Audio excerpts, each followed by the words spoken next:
دویدن منزل زینب کبرا، گفتن ام میخواد بیاد دیدنتون. گفته میخوام برم زینب و تسلیت بدم. به یه خانومی گفت سریع برو بگو نیا خونه من نیا. به همه زنا گفت باشید سریع برید خونه هاتون لباس سیاه بپوش. اینا یادگار کربلاست.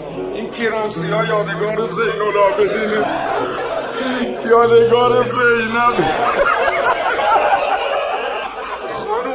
پیرناتون رو که مشکی کردید، گوشوارهاتون رو درارید، علنگوهاتون رو درارید، گردنبند رو درارید. میخوام بریم دیدن ام البنین. با زینت نمیشه. مادر 4 تا شهیده. به ام البنین گفت.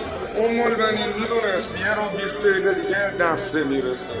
اومد دم در کوچه وایسا، یعنی دسته احترام داد.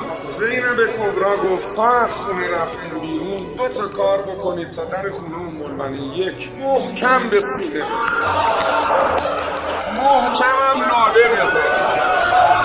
تا رسیدن در خونه ام البنین زینب دم داد. وا اخا، وا عباسا، وا اخا، وا عباسا. همه دارن میگن. ام البنین دم و عوض کرد. وا اماما، وا حسینا، وا حسینا، وا حسینا. یه مش خانوما نشستن. خود ام البنین گفت بیشینی میخوام روزه بخونم. این روزه مال ام البنین. خانوما از امرو به بعد لا تدعونی ویک ام البنین، دیگه به من ام البنین نگی. اسم ام البنین رو که میاری تذکرینی به لیوس العریم، منو یاد 4 تا بچه‌م میندازی.